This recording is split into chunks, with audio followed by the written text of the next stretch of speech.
அனைவருக்கும் வணக்கம். அரசு அதிகாரிகளை உருவாக்கும் நோக்கில் உங்கள் இம்பல்ஸ். ஸோ மினிமம் கண்டென்ட்ல இப்படி மேக்ஸிமம் ஸ்கோர் பண்ணுறது அப்படிங்கிற இனிஷியேட்டிவ்ல நம்ம பாக்ஸ் கண்டென்ட்ஸ் பார்த்துட்டு இருக்கோம். ஸோ பாக்ஸ் கண்டென்ட்ல இதுக்கு முன்னாடி வரைக்கும் 11th ஹிஸ்ட்ரியில 12th லெசன் வரைக்கும் பார்த்துருக்கோம். ஓகேங்களா? ஸோ 13th லெசன்ல பாக்ஸ் கண்டென்ட்ஸ் எதுவுமே இல்லை. அதனால நம்ம 14th லெசனுக்கு ஃபார்வர்ட் ஆகலாம். ஸோ 14th லெசன் என்ன அப்படின்னா முகலாய பேரரசு. ஸோ இதுல என்னென்ன பாக்ஸ் கண்டென்ட்ஸ் கொடுத்துருக்காங்க அப்படிங்கிறத பார்க்கலாம். ஸோ இவங்களுக்கான ஒரு ஆர்டர் இருக்கு. ஃபர்ஸ்ட் யார்ல இருந்து பாட்ஷா அப்படிங்கிறது நம்ம முதல்ல நம்ம கிளாஸ்ல பார்த்துருப்போம். மிஷன் குரூப் 4 அப்படிங்கிற டைட்டில் நம்ம இதை சொல்லியிருப்போம். ஸோ பாட்ஷா அப்படிங்கக்கூடிய டைட்டில் ஃபர்ஸ்ட் வந்து பாபர், அதுக்கப்புறம் ஹுமாயூன், அக்பர், ஜஹாங்கீர், ஷாஜஹான், அதுக்கப்புறம் அவுரங்கசீப்போட முடிச்சிருப்பாங்க. ஸோ இதுதான் வந்து பார்த்தோம் அப்படின்னா நம்மளுடைய முகல்ஸோட அவங்க கிங்ஸ் யார் யார் எதுக்கப்புறம் ஆண்டாங்க அப்படிங்கிறதுக்கான ஒரு க்ளூ. ஸோ இதுல ஃபர்ஸ்ட் என்ன பாக்ஸ் கொடுத்துருக்காங்க அப்படிங்கிறத பார்க்கலாம். ஸோ பீரங்கியை பயன்படுத்தும் ராணுவ படைப்பிரிவு பீரங்கி படை, அதாவது ஆர்டிலரி அப்படின்னு சொல்லி அழைக்கப்படுது. இதை இடம் விட்டு இடம் கொண்டு செல்லலாம். பொதுவாக ஒருவருக்கும் மேற்பட்ட நபர்களால் இவை இயக்கக்கூடும். வெடிமருந்து முதலில் சீனர்களால் கண்டுபிடிக்கப்பட்டு, ஸோ இதுவுமே கேட்டிருக்காங்க. ஸோ வெடிமருந்து முதலில் யாரால கண்டுபிடிக்கப்பட்டிருக்காங்க? பாரசீகர்களால, சீனர்களால அப்படின்னு சொல்லிட்டு. ஸோ முகமது கவானோட பகுதியில பார்த்தோம் அப்படின்னா அவருடைய வெடிகுண்டு தயாரிக்கக்கூடிய முறைகளை வந்து பாரசீகர்கள் கிட்ட இருந்து கத்திருப்பாங்க. ஆனா ஃபர்ஸ்ட் வெடிமருந்து யார் மூலியமா கண்டுபிடிக்கப்பட்டுச்சு அப்படின்னு சொல்லி பார்த்தோம்னா சீனர்களால் கண்டுபிடிக்கப்பட்டது. ஓகேங்களா? சீனர்கள் கண்டுபிடிக்கப்பட்டு கிபி 13ஆம் நூற்றாண்டில் ஐரோப்பாவை அடைந்தது. 14ஆம் நூற்றாண்டினுடைய இடைப்பகுதியிலிருந்து இது துப்பாக்கிகளிலும் பீரங்கிகளிலும் ரெண்டுலையுமே பயன்படுத்தப்பட்டுச்சு. துப்பாக்கிகளிலும் பீரங்கிகளும் பயன்படுத்தப்பட்டது. பாபருக்கு முன்பாக இந்தியாவில் போர்களில் பீரங்கிகள் பயன்படுத்தப்பட்டதற்கான ஆதாரங்கள் இல்லை. சோ அதனாலதான் ஃபர்ஸ்ட் பாபர் தான் வந்து பீரங்கி படையை அறிமுகப்படுத்தினாங்க அப்படிங்கக்கூடிய ஒரு செய்தியே இருக்கு. சோ அது மூலியமா தான் முதல் பானிபட் போர் அவர் வந்து வின் பண்ணாரு அப்படின்னு சொல்லி சொல்லுவாங்க. சோ முதல் பானிபட் போர் எப்போ அப்படிங்கறத வந்து கீழே கமெண்ட்ல ஆன்சர் பண்ணுங்க. ஓகேங்களா? ஓகே. சோ இந்த பாக்ஸ் என்ன கொடுத்திருக்காங்க அப்படின்னா பாபரின் இறப்பை பற்றி ஒரு கதை எழுது. சோ பாபர் வந்து 2 விதங்கள்ல சொல்லியிருப்பாங்க. சோ இதுல என்ன சொல்லியிருக்காங்கன்னா அவருடைய மகன் ஹுமாயூன் நோய்வாய்ப்பட்டிருந்தார். மகன் மீது கொண்டிருந்த பாசத்தால் மகன் உடல் நலம் பெற்றால் தனது உயிரை ஈவதாக பாபர் பிரார்த்தனை செய்தார். ஹுமாயூன் நோயிலிருந்து மீண்டார். சோ இப்படிங்கிறதும் ஒரு தகவலா இருக்கு. ஓகேங்களா? சோ அவங்களுக்கு எதிராக வந்து என்ன பண்ணிருப்பாங்க அப்படின்னா பாபர் வந்து இறக்கிறதுக்கு 2 ரீசன் சொல்லியிருப்பாங்க. ஒண்ணு வந்து அவங்களுடைய பையனுக்காக இவர் தானே வந்து இறப்ப திறந்துட்டாங்க அப்படிங்கறத இந்த பாக்ஸ்ல கொடுத்திருக்காங்க. ஓகேங்களா? சோ நெக்ஸ்ட் பாக்ஸ் கண்டென்ட் என்னன்னு பார்க்கலாம். சோ ஜாக்கீர்தாரி முறை அப்படின்னா என்ன முதல்ல பார்த்தோம். என்ன அப்படின்னா கோல்கொண்டா கோட்டையை ஜாக்கீராக கொடுத்திருப்பாங்க அப்படிங்கறத போன வீடியோல பார்த்தோம். ரைட்? சோ ஜாக்கீர்தாரி முறை இது ஒரு நில உடைமை முறையாகும். தில்லி சுல்தானியர் காலத்தில் இம்முறை வளர்ச்சி பெற்றது. சோ யாருடைய பீரியட்ல அப்படின்னு சொல்லி பார்த்தோம்னா தில்லி சுல்தான்ஸோட காலத்துல இந்த முறை வளர்ச்சி பெற்றதுன்னு சொல்றாங்க. இம்முறையின் கீழ் ஒரு குறிப்பிட்ட பகுதியில் வரி வசூல் செய்கின்ற அதிகாரமும் அப்பகுதியை நிர்வகிக்கிற அதிகாரமும் அரசாங்கத்தை சேர்ந்த ஒரு அதிகாரியிடம் ஒப்படைக்கப்படும். சோ இதுதான் வந்து ஜாக்கீர்தார் முறை அப்படிங்கிறதுக்கான ஒரு டிஸ்கிரிப்ஷன். நெக்ஸ்ட் ஜமீன்தாரி அப்படின்னு என்னன்னு பார்க்கலாம். சோ ஜமீன்தாரி அப்படிங்கிறது இச்சொல் மற்றொரு நில உடைமை முறையை குறிப்பதாகும். பாரசீக மொழியில் ஜமீன்தார் என்ற சொல்லுக்கு நிலத்தின் உடைமையாளர் என்று பொருள்.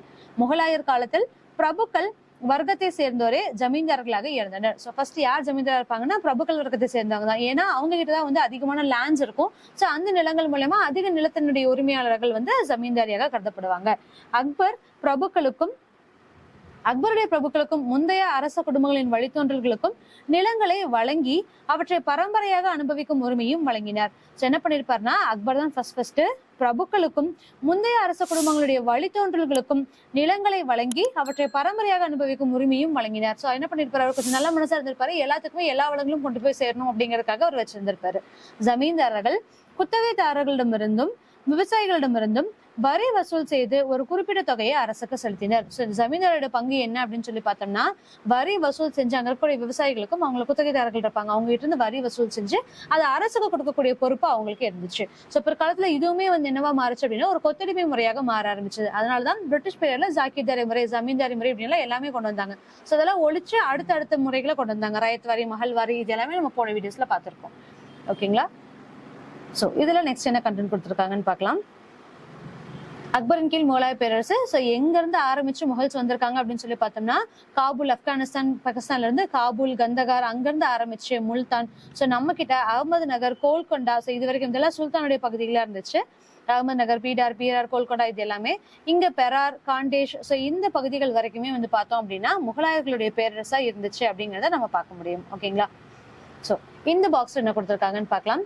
மாலிக் அம்பர். சோ யார் இந்த மாலிக் அம்பர் அப்படின்னு சொல்லி பார்த்தோம்னா, எத்தியோப்பியால இருந்து இந்தியாவிற்கு ஒரு அடிமையாக கொண்டு வரப்பட்ட மாலிக் அம்பர் பல இடங்கள் மாறி இறுதியாக அகமது நகர் அரசினுடைய பிரதம மந்திரியான செங்கிஸ்கானிடம் வந்து சேர்ந்தார். அங்கிருந்து எத்தியோப்பியால இருந்து வந்து ஒரு அடிமை அங்கங்க மாறி கடைசியில செங்கிஸ்கான் கிட்ட வந்திருப்பாரு. மாலிக் அம்பர் அரசியல் விவேகம், ராணுவம் மற்றும் நிர்வாக விஷயங்களை செங்கிஸ்கானிடமிருந்து கற்றுக்கொண்டார். செங்கிஸ்கான் அப்படிங்கிறவரே ஒரு மிகச்சிறந்த ஒரு ஆட்சியாளராக இருந்திருப்பாங்க. ஓகேங்களா? செங்கிஸ்கானுடைய மரணத்திற்கு பின்னர் அவருடைய மனைவி மாலிக் அம்பரை சுதந்திர மனிதராக்கினார். கடுமையான உழைப்பின் மூலம் பல்வேறு பொறுப்புகளில் பணியாற்றி இறுதியாக தென்னிந்திய சுல்தான்கள் ஒன்றினுடைய ராணுவ தளபதியாகவும் பகர ஆளுநராகவும் ஆனார். யார் அப்படின்னு சொல்லி பார்த்தோம்னா மாலிக் அம்பர் அப்படிங்கிறவரு. அதுக்கப்புறமா தக்காணத்தில் முஸ்லிம்களும் மராத்தியர்களும் தங்களுடைய அரசியல் மற்றும் வட்டார தனித்தன்மைகளை பாதுகாக்கும் முயற்சியில் ஒருங்கிணைந்து முகலாயருடைய மேலாதிக்கத்தை எதிர்த்தனர். சோ இவங்க வந்து டாமினேட் பண்றாங்க அப்படிங்கறத எதிர்க்க ஆரம்பிச்சாங்க. சோ அக்பர் வரைக்கும் எல்லாமே ப்ராப்பரா போயிட்டு இருந்து அதுக்கப்புறம் வந்தவங்க எல்லாருமே அவுரங்கசீப்லாம் வந்து ரொம்ப கொடுமையான முறைகள் வந்து ஆட்சி செய்ய ஆரம்பிச்சாங்க. சோ அதுக்கு முன்னாடியே இவங்களுடைய மேலாதிக்கத்தை இவங்க எதிர்க்க தொடங்கினாங்க.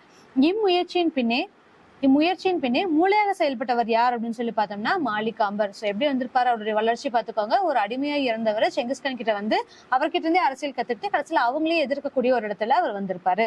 1626 மே 14 1626 மே 16 மாலிக் அம்பர் தன்னுடைய 78ஆம் வயதில் மரணம் அடைந்த போது அவரால் பயிற்றுவிக்கப்பட்ட மராத்தியர்கள் ஒரு அங்கீகரிக்கப்பட்ட சக்தியாக மாறினர். சோ மாலிக் அம்பர் கடைசியில மராத்தியர்களை தூண்டுதல் செஞ்சு மராத்தியர்களை அவங்களுக்கு அப்போஸ் பண்ண வச்சு அவங்களுக்காக ஒரு படையை வந்து உருவாக்கிட்டு தான் போயிருக்காரு. ஓகேங்களா? சோ அதுதான் வந்து இந்த பாக்ஸ்ல கொடுத்திருக்காங்க. சோ அடுத்தது தக்கான சுல்தானியம். சோ தக்கான சுல்தானியம் அப்படிங்கிறது என்னன்னா, மகாராஷ்டிரா, ஆந்திரா ஆகியவற்றினுடைய பெரும் பகுதியையும் கர்நாடகத்தினுடைய ஒரு பகுதியையும் கொண்டிருந்த பாமனி சுல்தானியம் ஒரு நூற்றாண்டு காலம் செல்வ செழிப்போடு இருந்து பின்னர் சிதைவுற்றது. சோ இததான் சொல்லியிருக்காங்க. சோ பாமனி சுல்தானியம் அப்படிங்கிறது ரொம்ப செல்வ செழிப்போடு இருந்துச்சு. அதுக்கப்புறமா அதோடைய அழிவு தொடங்க ஆரம்பிச்சிருச்சு. வலிமை வாய்ந்த பிரபுக்கள் கோல்கொண்டா. சோ யாரெல்லாம் எந்தெந்த பிரபுக்கள் யார் இதுல இருந்தாங்க அப்படின்னு சொல்லி பார்க்கலாம். சோ ஃபர்ஸ்ட் கோல்கொண்டாவை யார் இருந்தாங்க அப்படின்னு சொல்லி பார்த்தோம்னா குதுப் ஷாஹி வம்சம் இருந்தது. பீஜப்பூர்ல அதில் ஷாஹி, பெரார்ல இமாத் ஷாஹி, பீடார்ல ஃபருத் ஷாஹி, அகமது நகர்ல நிசாம் ஷாஹி. இந்த மாதிரி அவங்கவுங்களுடைய வலிமை வாய்ந்த பிரபுக்களுடைய ஆட்சிகள் அந்தந்த ஊர்ல இருந்துச்சு. சோ இவை அனைத்தும் கூட்டாக தக்கான சுல்தானம் என்று அழைக்கப்படுகிறது. சோ இவங்களுடைய கூட்டமைப்பு 5 சிற்றரசுகள். சோ இந்த நாட்டுக்குள்ள ஆட்சி செஞ்சுட்டு இருந்தாங்க. இவங்க எல்லாத்தையும் சேர்த்துதான் வந்து என்னன்னு சொல்றாங்க அப்படின்னா தக்கான சுல்தானியம் அப்படின்னு சொல்லி அழைக்கப்படுது. ஓகேங்களா? நெக்ஸ்ட் ஒன், இந்த பாக்ஸ் என்ன கொடுத்திருக்காங்கன்னு பார்க்கலாம். முகலாயர் காலத்து ஐரோப்பிய குடியேற்றங்கள். சோ என்னென்ன குடியேற்றங்கள் இருந்துச்சு, அந்த காலத்துல யார் யார் எங்கெங்க இருந்தாங்க அப்படிங்கறத இந்த பாக்ஸ்ல கொடுத்திருக்காங்க. ஃபர்ஸ்ட் போர்ச்சுகீசியர் 1510 அல்புகர்க்கு பிஜப்பூர் சுல்தானிடமிருந்து கோவாவை கைப்பற்றி அதை கீழ்த்தசை போர்ச்சுகீசிய பேரரசினுடைய தலைவராக்கினார். அதுக்கப்புறமா தொடர்ந்து மேற்கு கடற்கரையில் டாமன், சால்செட், பம்பாய் ஆகிய இடங்களிலும், கிழக்கு கடற்கரையில் சென்னைக்கு அருகே சாந்தோம், வங்காளத்தில் ஹூக்ளி ஆகிய இடங்களிலும் போர்ச்சுகீச குடியேற்றங்கள் உருவாக்கப்பட்டன. சோ அதுக்கப்புறம் டச்சுக்காரர். சோ டச்சுக்காரர் என்ன பண்ணியிருந்தாங்க எங்கன்னா, டச்சுக்காரர்கள் மசூலிப்பட்டினம் 1605 மசூலிப்பட்டத்தையும், புலிக்காட் அதாவது பழவேற்காடு அப்படின்னு சொல்லக்கூடியது 1610 சூரத் 1616 பிமிலிப்பட்டினம் 1641, காரைக்கால் 1645, சின்சுரா, காசிம் பஜார், பாராநகர், பாட்னா, பாலசோர், நாகப்பட்டினம் இது எல்லாமே சேர்த்து 1658 அண்ட் கொச்சி ஆகிய இடங்களில் தங்களது வணிக தளங்களை ஏற்படுத்தினர். ஸோ டச்சுக்காரர்கள் அதிகப்படியான வணிக தளங்களை ஏற்படுத்தியிருந்தாங்க. யாருடைய பீரியட்ல அப்படின்னு சொல்லி பார்த்தோம்னா முகல்ஸ் பீரியட்ல. அடுத்தது டானியர். டென்மார்க் நாட்டினரும் இந்தியாவில் வணிக குடியிருப்புகளை ஏற்படுத்தினர். ஸோ இவங்க தான் வந்து என்னன்னு சொல்லுவோம் அப்படின்னா டானியர்கள் அப்படின்னு சொல்லி சொல்லுவோம். தமிழ்நாட்டில் தரங்கம்பாடியில் 1620 குடியேற்றத்தை நிறுவினர். வங்காளத்தில் ஷெராம்பூர் அவர்களுடைய தலைமையிடமாக இருந்தது. சோ டேனியர்களை பொறுத்தவரைக்கும் பார்த்தோம் அப்படின்னா தரங்கம்பாடி ஒண்ணு, ஷெராம்பூர் ஒண்ணு. தரங்கம்பாடியை டேனியர்கள் என்ன அழைச்சிருந்தாங்க அப்படின்னு சொல்லி பார்த்தோம்னா டிரான்ஸ்பர்க் அப்படின்னு சொல்லி அழைச்சிருந்தாங்க. ஓகேங்களா? நெக்ஸ்ட் ஒன், பிரெஞ்சுக்காரர்கள் எங்க அவங்களோட தளத்தை வச்சிருக்காங்க அப்படின்னு சொல்லி பார்த்தோம்னா சூரத் 1668, மசூலிப்பட்டினம் 1669, அப்போது சிறு கிராமமாக இருந்த புதுச்சேரி அப்படிங்கிறது இட்ஸ் நாட் யூனியன் டெரிட்டரி. அப்போ வந்து ஒரு சின்ன கிராமமா இருந்துச்சு அப்படிங்கறத சொல்றாங்க. எப்போ அப்படின்னா 1673. வங்காளத்தினுடைய சந்தன் நகர் 1690 ஆகியவை பிரெஞ்சுக்காரனுடைய தொடக்க கால குடியேற்றங்கள் ஆகும்.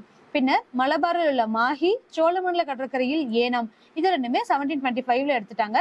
காரைக்கால் ஆகியவற்றையும் கைப்பற்றினர். இது எல்லாமே பிரெஞ்சு குடியேற்றங்கள் இருந்தக்கூடிய ஒரு இடமா இருந்துச்சு. அதுக்கப்புறமா ஆங்கிலேயர்கள் எதை கைப்பற்றிருப்பாங்க அப்படின்னு சொல்லி பார்த்தோம்னா, முதலில் கம்பெனி சூரத்தில் ஒரு வணிக சாவடியை நிறுவியது.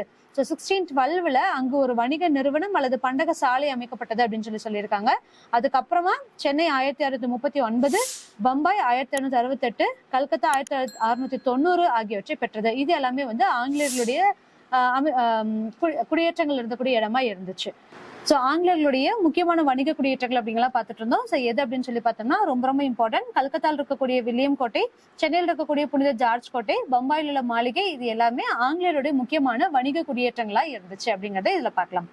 சோ நெக்ஸ்ட் என்ன கண்டென்ட் கொடுத்திருக்காங்கன்னு பார்க்கலாம்.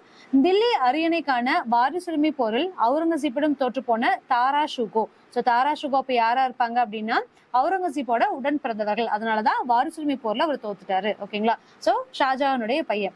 தாரா ஷுகோ என்ன பண்ணிருக்காங்க அப்படின்னு சொல்லி பார்த்தா தத்துவ ஞான இளவரசர் அப்படின்னு சொல்லி அறியப்பட்டவர். ஓகேங்களா.